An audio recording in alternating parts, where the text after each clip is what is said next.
नमस्कार, मैं हूं मयूरिका और आप मेरे साथ देख रहे हैं वीएनएम टीवी। वीएनएम टीवी पर आज फिर एक बार बात गुजरात की, क्योंकि गुजरात में इन दिनों बात करने जैसे बहुत सारे मुद्दे मिल रहे हैं। गुजरात की हर एक व्यवस्था पर सवाल उठ रहे हैं। शिक्षा व्यवस्था तो सही नहीं है, ये बार बार लोग कहते ही रहे हैं, लेकिन स्वास्थ्य सुविधा पर भी सवाल उठे हैं। गुजरात में हर एक जगह दुर्घटनाओं का दौर जारी है, कहीं आपराधिक गतिविधियां हो रही है और ऐसे में गुजरात का जो ये संपूर्ण मॉडल है चर्चा के केंद्र में आ गया है। और आज इसी चर्चा में मेरे साथ एक खास मेहमान जुड़ने वाले हैं और सबसे पहले आपको उनसे मिलवा देती हूँ और उनके बारे में आपको इंट्रोड्यूस अभी कराती हूँ।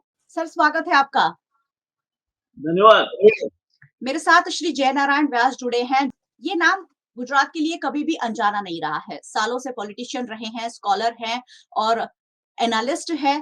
और 2007 से 2012 तक भारतीय जनता पार्टी की ही सरकार में स्वास्थ्य मंत्री की भूमिका निभा चुके हैं और उसके बाद भारतीय जनता पार्टी जोड़कर कांग्रेस पार्टी में शामिल हुए, वो भी काफी विवादास्पद रहा।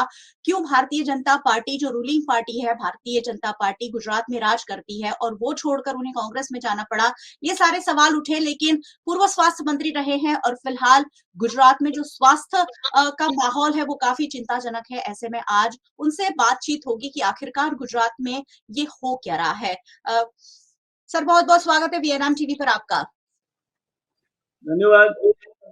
हमारे लिए भी ये आपके साथ संवाद में शामिल होना मैं समझता हूँ कि अ, आनंद की बात है। We are very happy. Sir, ये गुजरात में हो क्या रहा है? शिक्षा तो पहले ही सवालों के घेरे में थी ही, इंफ्रास्ट्रक्चर हमारे पास अच्छा है नहीं और स्वास्थ्य सुविधाओं पर भी अगर इस कदर लोगों की जान के साथ खिलवाड़ होगा। अहमदाबाद में ख्याति हॉस्पिटल एक कैंप लगाती है, लोगों के जबरन ऑपरेशन कर देती है और उनमें से कुछ लोगों की मौत भी हो जाती है। सरकार एक कमेटी का गठन करती है और सरकार हर बार कमेटी का गठन करती है, लेकिन आरोपियों तक पहुंचने में सरकार असफल रहती है। कुछ गिरफ्तारियां होंगी, कुछ जांच होगी, लेकिन नतीजा कुछ भी जनता के सामने नहीं आता है। क्या कहेंगे? देखिए, मयूरी, मेरे पास दो तरह का अनुभव है, सरकार चलाने का भी और प्रजा के प्रतिनिधि की हैसियत से दूसरे छोर से काम करने का भी। जी। आपको जान के शायद ताज्जुब होगा कि 15 साल तक मैं गुजरात के 4 मुख्यमंत्रियों के साथ सेक्रेटरी टू द गवर्नमेंट और अबाउ पोजीशन में मैंने ब्यूरोक्रेट की हैसियत से काम किया। जी। और उसके बाद पब्लिक लाइफ में आया, 3 दफा कैबिनेट मिनिस्टर रहा और लास्ट जो आपने बताया वो हेल्थ मिनिस्टर रहा जब नरेंद्र भाई मुख्यमंत्री थे। जी। एक तो राज्य व्यवस्था जो है वो डायनेमिक है। हम्म। आप कोई भी स्तर पे ये नहीं कह सकते कि अब ये राज्य व्यवस्था आदर्श हो गई, मॉडल हो गया और अब हम्म। इसमें कुछ सुधार का अवकाश नहीं है, क्योंकि जी। पूरी दुनिया बदल रही है। हम्म। और एल्विन टॉफलर तो कहते हैं कि the changes will be so fast that if you sleep in the night and don't update yourself in the morning, you will be outdated. जी, तो बिल्कुल। एक स्थगितता, जब आपने बरगद का पेड़ देखा होगा, तो हम्म। बरगद का पेड़ जो होता है उसके नीचे कुछ नहीं उग पाता। बरगद का तो पेड़ बहुत बड़ा लगता है, मगर बरगद के पेड़ के नीचे कुछ नहीं डेवलप होता है। जी। तो जी। नरेंद्र भाई का कार्यकाल, जहां तक नरेंद्र भाई का कार्यकाल रहा, वही छाए हुए रहे।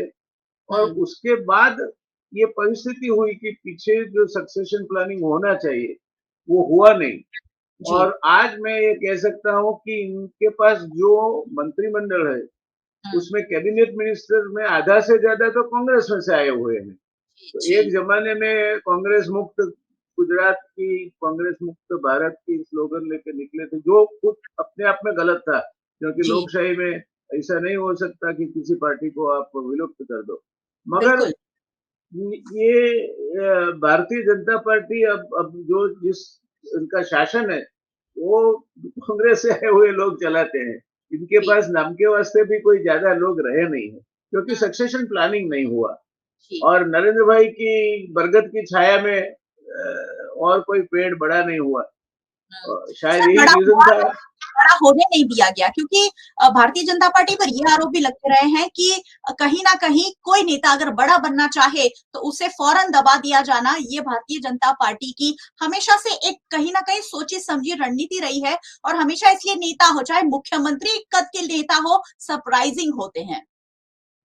बहन जी, बरगद की ये प्रकृति है बरगद अपने नीचे किसी को भी ग्रो करने का मौका ही नहीं देता, क्योंकि सूर्य प्रकाश वहां तक पहुंचने नहीं देता। जी। तो ये जो प्रकृति है, ये प्रक्रिया गुजरात में चली। हम्म। तो गुजरात मॉडल के नाम से जो चीजें विख्यात हुई, उसमें काफी ऐसी चीजें थी जो पहले शुरू हो चुकी थी जी। और जिनका फायदा गुजरात को नरेंद्र भाई के शासन दरमियान मिला, जैसे नर्मदा योजना, वो हम्म। काफी चर्चित हुई, चर्चित रही और खत्म हुई। जब खत्म हुई, करीब करीब उस समय नरेंद्र भाई का शासन शुरू हुआ। तो जी। उसका मतलब ये नहीं है कि ये नर्मदा योजना नरेंद्र भाई की देन है, नहीं, वो नहीं है। हम्म। ऐसी कई एग्जाम्पल मैं दे सकता हूँ। जैसे गुजरात में मेरे आरोग्य मंत्री के कार्यकाल दरमियान वहां तक 1200 से 1300 लड़के लड़कियां एमबीबीएस की अभ्यास के लिए गुजरात बाहर जाते थे। हमने जी। 15 नई मेडिकल कॉलेज करके ये परिस्थिति को पूरी सुलटा दी जी। और आज गुजरात में मेडिकल एजुकेशन के लिए काफी पर्याप्त, फिजियोथेरेपी करो या एमबीबीएस करो, पीजी करो, सुपर स्पेशलिटी करो, काफी सहूलतें उपलब्ध है। जी। मगर उसको फिर आपको, आप अगर गाड़ी लेते हैं मर्सिडीज ली या रोल्स रॉयस ली, तो उसको मेंटेनेंस तो करना चाहिए। अब जी। ये स्थगित होके आप रख दोगे उसको, तो हम्म। फिर यही हाल होता है जो अभी आप जो बता रहे थे। तो मैं जी। मानता हूँ कि एक स्थगितता हम्म। इसलिए आ गई है क्योंकि लोग मान के चलते थे कि हर हर मर्ज की दवा नरेंद्र भाई, हम्म। नरेंद्र भाई है तब तक मोदी है तो सब मुमकिन है, ऐसा ये गुजरात में सब लोग ये भ्रम में थे। मैं भ्रम हम्म। कहूंगा क्योंकि ये बात सही नहीं है। अब ये भ्रम अब टूट गया है क्योंकि मोदी जी अब कभी भी गुजरात वापस नहीं आने वाले, ये बहुत बड़ी हकीकत है। लेकिन देखिए, गुजरात भ्रम दूर हो गया है, किसी ने किया नहीं है। हुँ। समय काल जो ऐसी चीज है, काल सबको, इट इज अ ग्रेट लेवलाइजर। तो जी। काल ने ये जितना लंबा चलोगे आप उतनी ज्यादा क्षतियां आपकी सतह पे आएगी। हुँ। तो और फिर आप उसको एडवर्टाइज करो। मैं मार्केटिंग मैनेजमेंट पढ़ाता था मैं एक जमाने में। हुँ। तो हुँ। हम सिखाते थे कि if you want to finish bad product early, advertise it. जी। तो गुजरात मॉडल करके इसको इतना प्रोजेक्ट किया गया कि उसके हुँ। फेल्योर्स भी उतनी ही ताकत से बाहर आने लगे हैं। जी। जी। गुजरात मॉडल की जो आपने बात की, अब उस पर देश भर में चर्चा हो रही है। ट्विटर पर आप जाएँगे तो कहीं न कहीं दूसरी, तीसरी, चौथी पोस्ट ये मिल ही जाएगी कि ये है गुजरात मॉडल की पोल। तो उस तरीके से अब गुजरात मॉडल देश भर में कहीं न कहीं बदनाम हो रहा है क्योंकि मॉडल वो होता है कि वहाँ अच्छी शिक्षा हो, वहाँ अच्छा स्वास्थ्य हो, अच्छी रोज़गारी हो, लोगों के पास अच्छी कमाई के संसाधन हो, महँगाई कम हो। लेकिन गुजरात में तो ये कहीं भी देखने नहीं मिल रहा है। जब भरूच में वो रेलिंग टूटी थी, छोटी-सी कुछ जगह थी और वहाँ बहुत सारे लोग नौकरी के लिए पहुंच गए, तब यहाँ के रोजगार पर सवाल उठे थे, स्वास्थ्य पर। मांडल कांड हुआ, वहां लोगों की आंखें चली गई और यहाँ तो लोगों की जान ही चली गई। सर, स्वास्थ्य में इतना पीछे गुजरात कैसे रह गया? नरेंद्र भाई गए तो गए, लेकिन बाद में उन्होंने क्यों गुजरात पर ध्यान नहीं दिया, जबकि भारतीय जनता पार्टी की सत्ता तो यहाँ सालों से है और गढ़ भी माना जाता है। देखिए, हेरोल्ड जिनिन नाम का एक बहुत बड़ा मैनेजमेंट थिंकर हो गया। हम्म। उसका एक स्लोगन है, larger is the system, larger are the layers of inefficiency. जी। और इसीलिए मैंने शुरुआत की थी कि ये सिस्टम डायनेमिक है। हम्म। इसको एक दफा एक स्तर पे लाके छोड़ दोगे आप, तो अपने आप वो नीचे डिटीरियोरेट होती होती आ जाएगी। तो जी। नरेंद्र भाई के जाने के बाद कुछ तो राम भरोसे चला, हम्म। कुछ भगवान भरोसे चला और बाकी हम्म। का सब नरेंद्र भाई के भरोसे चला। तो जी। गुजरात में आज एक एक अगर नरेंद्र भाई को निकाल दो आप या अमित भाई को निकाल दो, तो हम्म। गुजरात में एक शख्सियत ऐसी नहीं है जो पूरे गुजरात में एक्सेप्टेबल पर्सनालिटी है। जी। पहले ऐसा नहीं था। तो मैं मानता हूँ कि ये वजह है कि ये डिटीरिएशन इस वजह से हुआ है। और फिर हम्म। आपको वो उसको आप मॉडल बना के पेश करो, तो जी। क्षतियां जल्दी बाहर आएगी, उसकी सर, एक्सपोजर गुजरात ज्यादा मिलेगा। जी, नेतृत्व शक्ति का अभाव अगर विजय रूपाणी जी की सरकार का कार्यकाल हमने देखी, क्योंकि हमने मोरारजी देसाई की भी देखी है, उसके बाद आनंदीबेन पटेल, आपने भी बहुत सारे मुख्यमंत्रियों के साथ काम किया है। क्या बदलाव आया है उस वक्त के गुजरात में और इस वक्त के गुजरात में? अब गुजरात का नाम बहुत बड़ा है, शायद उस वक्त उतनी उम्मीदें नहीं थे लोगों को, लेकिन अब उम्मीदें भी बहुत है, लेकिन उम्मीदों पर खरा सरकार नहीं उतर पा रही है। इतने सालों के जो आपका अनुभव है, क्या कहता है गुजरात में क्या बदलाव आया उस जमाने में और आज के जमाने में? एक दाखिला में मेरे ब्यूरोक्रेट काल का अनुभव का कहूंगा। 80 to 85 माधव सिंह भाई सोलंकी चीफ मिनिस्टर थे, वेरी कॉम्पिटेंट गाय, वेरी वेल रेड पर्सन। और उनके नंबर 2 जो प्लानिंग और फाइनेंस के मिनिस्टर थे वो सनत भाई मेहता थे। जी। अब सनत भाई Mehta was very God straight forward, outspoken. तो कभी कुछ कैबिनेट में इसी चर्चा हो गई तो उन्होंने बोला कि मुख्यमंत्री जी ये बात इकोनॉमिक्स और फाइनेंस की है, ये आपके पल्ले पड़ने वाली बात नहीं है। ही जी। Told the chief minister. Hmm. तो उसके बाद कैबिनेट में तो फिर बात खत्म हो गई। फिर कुछ 4-5 लोग माधव सिंह भाई के जो चहेते थे उनके पास गए, बोले सनत मेहता का रेजिग्नेशन ले लेना चाहिए, वो हम्म। इनडिसिप्लिन है। तो माधव सिंह भाई ने फुल्ली उनको बोला कि देखो भाई, इकोनॉमिक्स और फाइनेंस में सनत भाई की नॉलेज मेरे से ज्यादा है, वो मैं खुद मानता हूँ, आपको कोई तकलीफ नहीं है ना उसमें। और दूसरी बात कि सीनियर है, उनको मर्यादा रखनी चाहिए थी, उन्होंने नहीं रखी, मर्यादा भंग उन्होंने किया है, मैं नहीं करूंगा। और तीसरी बात, गुजराती में कहावत है कि दूधनी गाय हो तो इतनी लात खावी पड़े, यानी अगर जो आपके पास ऐसे काऊ है कि जो आपको दूध देती है तो कभी वो जी। लात भी खानी पड़ती है आपको। ये टॉलरेंस था। यही हम्म। माधव सिंह भाई जब पहली बार मुख्यमंत्री बने तब उनके जूनियर उनके सीनियर थे जसवंत भाई मेहता, वो मुख्यमंत्री बनने के लिए he was tip for becoming a chief minister. तो जी। हमेशा माधव सिंह भाई कैबिनेट में आ जाए उसके बाद आते थे ताकि खड़ा ना होना पड़े। तो किसी ने फिर ये माधव सिंह भाई के कान पे डाला कि जसवंत भाई आपका इंसल्ट करते हैं, हर रोज देर से आते हैं।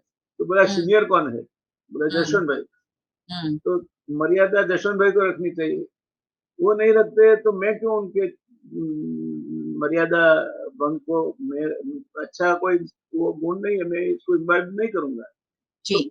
कॉग्निजेंस भी नहीं लिया इन्होंने, ये मैग्नानिमिटी थी। अब ये गलत होगा, मैं खुद मेरा एग्जांपल दे रहा हूँ। केशुभाई पटेल के मंत्रिमंडल में कुछ चर्चा चल रही थी और मैंने मेरे डिपार्टमेंट से लगत थी तो मैंने कहा कि नहीं ये सच नहीं है। तो उन्होंने सामने से कहा तो क्या मैं झूठ बोल रहा हूँ? नहीं सर, ऐसा कोई मेरा इरादा नहीं है आपको कहने का, पर आप जो कह रहे हैं सच नहीं है। उसको मुद्दा बना के ही asked for my resignation अच्छा। and without thinking for even few seconds I wrote it down.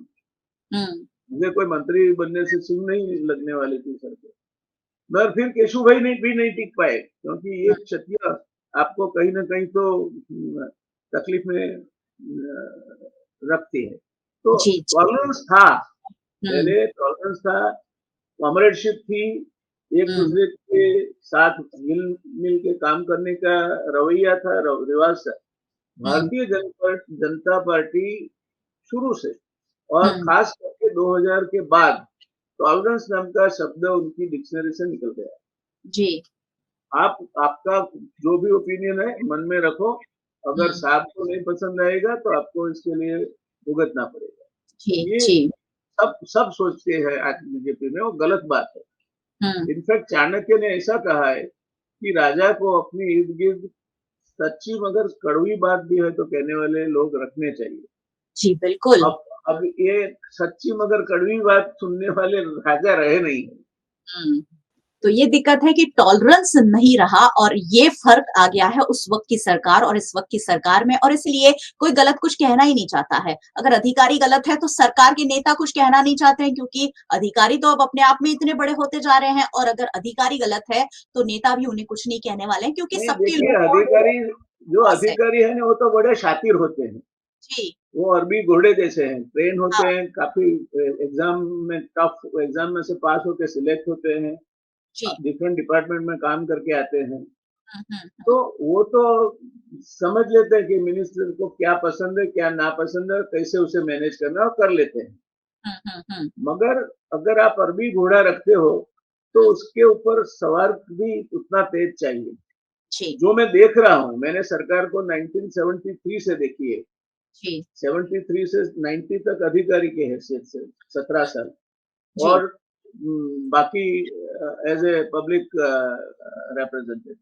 जी। तो पहले के समय में हमारे एक मंत्री जी हुआ करते थे, एक दफा ब्रीफिंग के बाद उन्होंने बोला कि देखो आप लोगों को 58 साल तक काम करना है, तो हुँ, फाइल पे जो भी आपको ठीक लगे लिखना, जी। मगर उसके ऊपर जब मैं ग्रीन इंक से कोई हुक्म दूं, उसको हुँ, आपको अमल करना है। मैं आपको ओरली कुछ भी नहीं कहूंगा, मैं जिम्मेवारी लेने के लिए तैयार हूँ, जी। मगर उसको फिर रीथिंकिंग के लिए सबमिट करोगे तो it will be um, considered as indiscipline. जी। सफिशिएंट हिंट थी। दूसरी हुँ, हुँ, बात उन्होंने बताया कि देखो भाई पॉलिटिक्स तो हम अपने अपनों में कर लेंगे, हुँ, आप पब्लिक सर्वेंट हो, आपके जी। पास चाहे विपक्ष के नेता आए या कोई पब्लिक का आदमी आए, अगर उसकी बात वाजिब है हुँ, तो वो काम कर देना। हम आपको कभी नहीं बोलेंगे कि विपक्ष के नेता का काम करके। आज तो जी। भारतीय जनता पार्टी में मैं दावे के साथ कह सकता हूँ कि हुँ, गुजरात में भी 3-4 ग्रुप है, एक के पास जाओ दूसरे का काम नहीं होगा। बिल्कुल। अब तो नेता खुद कहते हैं कि अधिकारी हमारी सुनते नहीं है, उस कदर का माहौल अब देखने मिलता है तो सरकार आप में। ये करोगे तो कैसे सुनेंगे? अधिकारी तो और बहुत बहुत शार्प होते हैं ये बातें कैचअप कर लेने में। उनको जी, कुछ तकलीफ नहीं होती आपको गेज करने में। जी, तो ये जो अभी की सिस्टम है, ये एक है। हुँ, दूसरी एक इम्पोर्टेंट ऑब्जर्वेशन मेरी है कि जी, including IAS, um, there is in general deterioration amongst the quality of the people. Yes, अब वो कैलिबर के मंत्री नहीं रहे, और वो हुँ, calibre my first boss was the last ICS chief secretary of Gujarat, mister um, Lalit Dalal. तब जी, से कई आईएएस अधिकारियों का मेरी खुद की पर्सनालिटी डेवलपमेंट में भी काफी हुँ, हिस्सा रहा है। मगर उनका कैलिबर जो था वो आज हुँ, नहीं देख रहा मैं। जी, अच्छा, करप्शन की बात सुनी नहीं जाती, कलेक्टर करप्ट हो तो हम सोच नहीं सकते थे। हुँ, तो ये सब चीजें जो इन जनरल डिटेरियोरेशन हुआ है, हुँ, और कार्यकर के नाम पे फिर आपके जो कार्यकर है वो दलाली का काम करते हैं। हुँ, भारतीय जनता पार्टी ने जो सिस्टम दाखिल की है कि जिले के जो अधिकारी होंगे वो अगर कलेक्टर उसका काम नहीं करेगा तो बदल दिए जाएंगे। बिल्कुल, तो everybody is now in a business. Um, ये करप्शन ज्यादा बढ़ा है, इसका रीजन यह है, जो हुँ। काम पहले 50 रुपये में होता था, ये काम 5,000 में आज हो ना हो उसका कोई गारंटी नहीं है। जी, जी, जी। और इसीलिए गुजरात में सफ़र नागरिकों को होना पड़ रहा है। आज मैं जब बात कर रही हूँ डॉक्टर जयनारायण व्यास से जो सरकार को बहुत करीब से देख चुके हैं, सालों तक सरकार के साथ जुड़े हुए हैं, अधिकारी के रूप में और बाद में नेता के रूप में, मंत्री के रूप में। सरकार अब पहले जो पॉलिसियाँ बनाती थी मतलब वो दौर भी मैंने देखा है जब प्रधानमंत्री यहाँ मुख्यमंत्री हुआ करते थे और उनका कोई दौरा होता था 5-6 महीने से पहले से टीम पहुंच जाती थी, वहां की समस्याओं को देखती थी, सुलझाती थी और उसके बाद 6 महीने बाद प्रधानमंत्री यानी मुख्यमंत्री जो है नरेंद्र भाई वहां जाते थे और वहां की जो समस्याएं हैं उन्हें देखते और सुलझाते थे। आज ऐसा कुछ नहीं होता है। आज दौरा हुआ करोड़ों रुपए खर्च हो गए लेकिन समस्याएं वहीं की वहीं रह जाती है। ऐसे में सर पॉलिसी पर मुझे एक सवाल जरूर आता है कि सरकार बहुत सारी पॉलिसी बनाती है। जैसे तक्षशिला कांड हुआ तो बहुत सारी फायर सेफ्टी की पॉलिसी बना दी गई। वडोदरा में हरणी बोट कांड हुआ तो आपको स्कूल पिकनिक के लिए अलग-अलग पॉलिसी बना दी गई।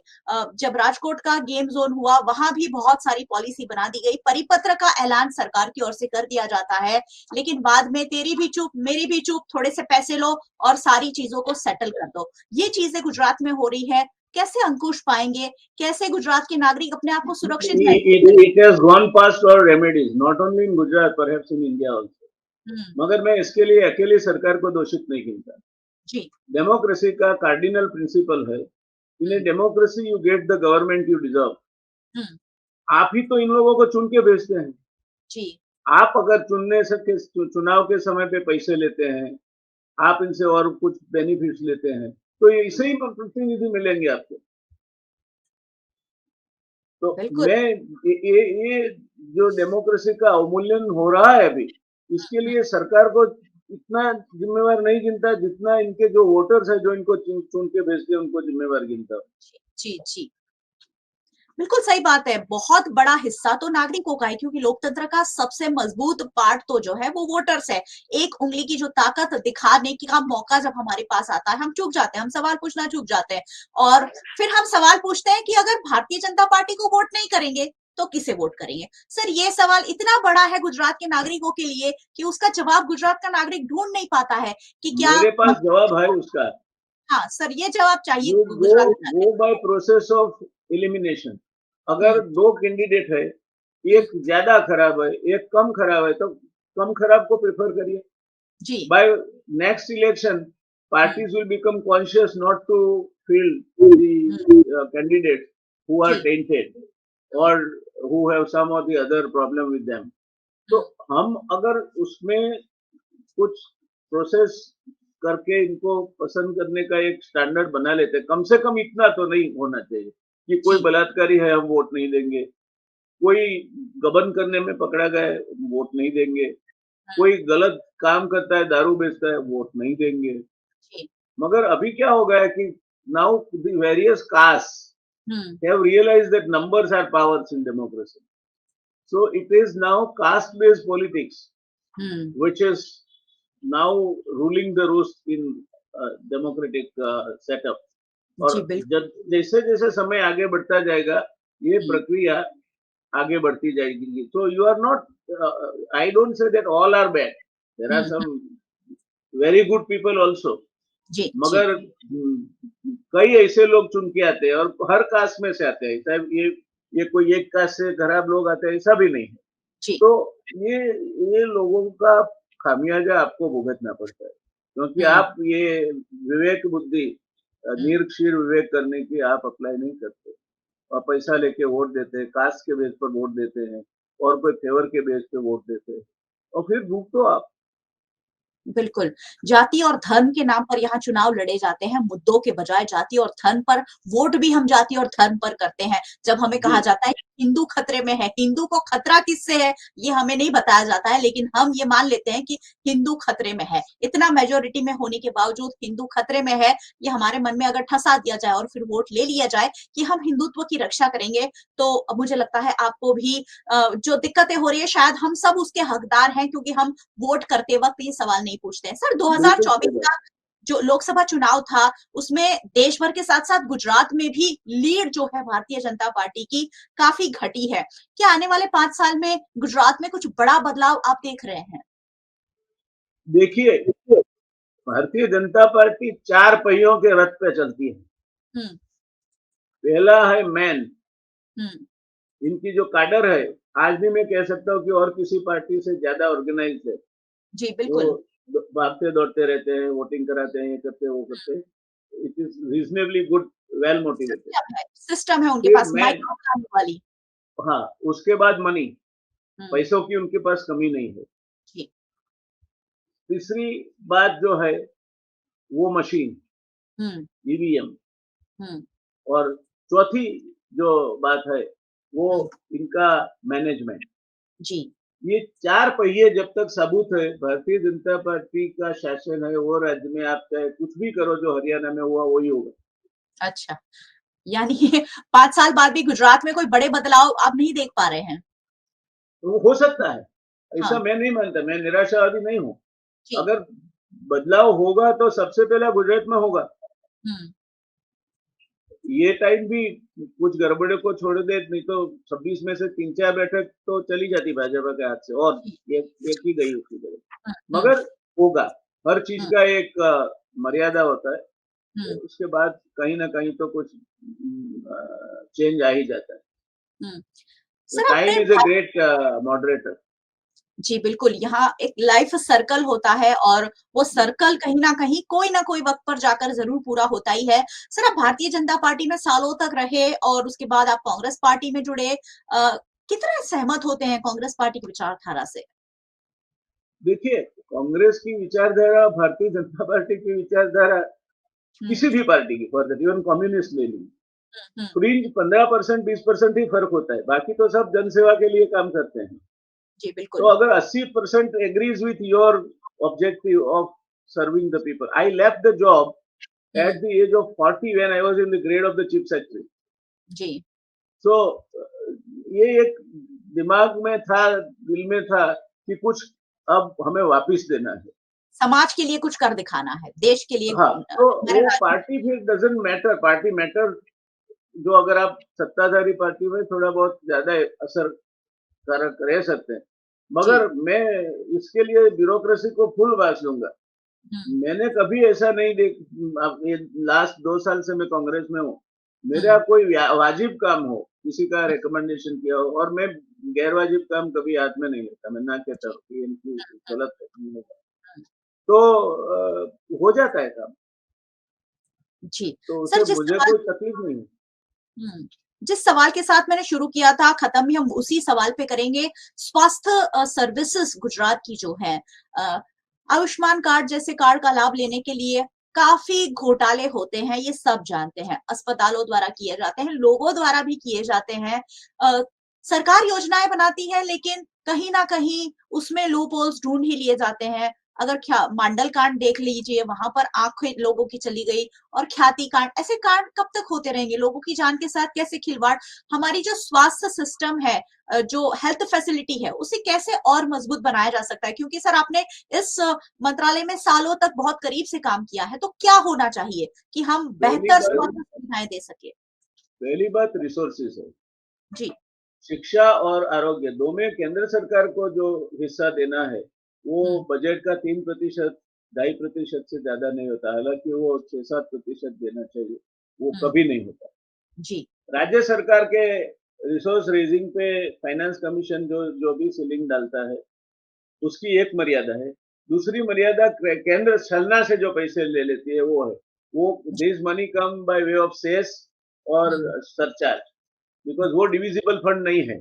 हुँ, तो गुजरात के बजट से ज़्यादा पैसे तो केंद्र सरकार सेस और सरचार्ज से ले लेती है और जी, टेम्पररी मेजर हो के रहने के बावजूद वो चलता ही रहता है फिर। तो सरकार जो उसका अधिकार नहीं है केंद्र सरकार का, वो पैसा लेती है, मगर हुँ, राज्य सरकार को देती नहीं। जी, कभी-कभी स्क्यूड डेवलपमेंट भी होता है, जैसे केंद्र सरकार पे रिवीजन करती है। हुँ, हुँ, तो केंद्र सरकार के नाम से ही आता है कि केंद्र सरकार ने इतना डीए बढ़ा दिया, ये कर दिया, वो कर दिया। बस केंद्र सरकार के कर्मचारियों का टैक्स में कितना हिस्सा है? हुँ, हुँ, Most of the state governments will have to pay as per the revision made by the central government. So जी, if you take the cumulative money going back to the central government by way of income tax and other taxes, they earn much more than what they are giving. बिल्कुल। Again, the sufferers are state. So problem is that they declare schemes which are not honestly backed up by um, their share of money. That is first thing. जी, second thing, अभी एक propaganda का माहौल बन गया है। कुछ भी हुँ, हुआ तो आप प्रोपेगेंडा कर दो। ये हुँ, ज़रूरत नहीं है। जैसे जी, गुजरात में बिलो पॉवर्टी लाइन जो है उनको मेडिकल एड फ्री है। हुँ, अब ऑटोमैटिकली 80 करोड़ लोगों को तो फ्री मिल जाता है। हुँ, क्योंकि 5 किलो गेहूँ वाले जो है, उनके जो स्टैंडर्ड क्वालिफ़िकेशन है वो तो बीपीएल वाले हैं। जी, फिर 18 इयर्स एज तक जो अगर विद्यार्थी हैं आप, तो शाला आरोग्य कार्यक्रम में फ्री है। वो कोई हुँ, कार्ड ज़रूरी नहीं है, you will not be charged for that. Even जी, up to bone marrow transplant, they are um, covered under the school health programme. अब ये जो बाकी की जो रही कार्ड बाहर निकलवाना है, सब छलना है। हुँ, उसके एजेंट्स होते हैं कई जगह वो कार्ड चलाने वाले भी एजेंट्स होते हैं हुँ, और प्राइवेट हॉस्पिटल्स भी मैंने ऐसे देखे हैं जो पूछेंगे कि आपका आरोग्य बीमा है, है कि कितने का नहीं? है? तो हुँ, आपका बिल उतना तक बना देंगे वो, चाहे कितनी भी छोटी बीमारी हो। तो शॉर्ट ये this is a market of shortages. जी, जो हेल्थ का जो प्रश्न है, एजुकेशन का जो प्रश्न है, एजुकेशन में एक प्राइवेट सेक्टर है which is becoming a divisive sector. एक जी, एक एक एक लोग जो वहाँ पढ़ते हैं, एक लोग सरकारी स्कूलों में पढ़ते हैं। That itself is inequality creator. सिर्फ पैसे एक इनइक्वालिटी क्रिएट नहीं करते हैं। हालाँकि हुँ, 10% of the people own 90% of the wealth, but similarly, agriculture, 98% of the farm parcels are belonging to small and marginal farmers. हुँ, तो ये जो इनइक्वालिटीज़ हमारे पॉलिसीज़ की वजह से हम खड़ी कर देते हैं, वो हुँ। भी काफ़ी हद तक पैसे वालों को ज़्यादा पैसे वाले बनाने में और जो हैव नॉट्स है, उनको वही कैटेगरी में रखने के लिए कारणभूत। तो आज हमने काफ़ी महत्वपूर्ण मुद्दों पर चर्चा की है। डॉक्टर जयनारायण व्यास हमारे साथ जुड़े थे। सर, हमारे साथ जुड़ने के लिए बहुत-बहुत शुक्रिया और आपने बहुत अच्छी धन्यवाद। चीज़ें हमारे साथ शेयर की कि गुजरात के नागरिकों को समझ आए कि आखिरकार हो क्या रहा है और आखिरकार होना क्या चाहिए। मुझे लग रहा है इस तरह की चर्चा होती रहनी चाहिए। आने वाले जो भी वक़्त है, नागरिक अगर जागरूक होंगे, सवाल पूछेंगे तो सरकार को उसके जवाब देने पड़ेंगे और सरकार को सिस्टम को सुचारू करना पड़ेगा। जी, धन्यवाद। आपके शो में हाज़िर होके काफ़ी आनंद हुआ और मुद्दे भी आपने ऐसे उठाए हैं जो पूरे देश के पॉलिसी मेकर्स के लिए मायने रखते हैं। तो जी। धन्यवाद आपको भी। सर, बहुत-बहुत शुक्रिया हमारे साथ जुड़ने के लिए और बहुत-बहुत शुक्रिया आप सभी व्यूअर्स का भी हमारे साथ जुड़ने के लिए। वैसे व्यूअर्स को हमेशा जुड़ते रहना चाहिए क्योंकि ये सारी बातें सिर्फ़ आपके लिए हम करते हैं। बहुत ज़रूरी है कि आप ये सारी बातों को जानें, समझें और आस-पास में सबको बताएँ, ख़ासकर बच्चों को ये एजुकेशन ज़रूर दें क्योंकि पॉलिटिकल एजुकेशन हमारे देश में नहीं दिया जाता है। हमारे देश में किसे वोट करना है, कौन-सी पार्टी अच्छी है, उनकी विचारधारा क्या है, ये बच्चों को नहीं समझाया जाता है। तो ये समझाना बहुत ज़्यादा ज़रूरी है और फिर हम सिस्टम पर सवाल उठाएँ तो शायद लाज़मी होगा। पहले हम खुद अवेयर हों। आज डॉक्टर जयनारायण व्यास सर से हमने बात की कि गुजरात में क्या हो रहा है, क्या होना चाहिए। आप वीएनएम टीवी पर हमें देख रहे हैं, यूट्यूब चैनल है वीएनएम टीवी का, सब्सक्राइब कर लीजिए अगर अब तक नहीं किया है तो। आप हमें फेसबुक पर देख रहे हैं, आप फेसबुक पर भी हमें शेयर कर लीजिए ताकि ये सारी बातें हम पहुँचा सकें। आप हमें ओटीटी प्लेटफ़ॉर्म्स पर देख रहे हैं, डेली हंट, वोडाफोन टीवी, जियो टीवी और जियो टीवी फाइबर 498 नंबर के चैनल पर वीएनएम टीवी को 24 घंटे लगातार देखा जा सकता है। देखते रहिए वीएनएम, जुड़े रहिए वीएनएम के साथ। नमस्कार।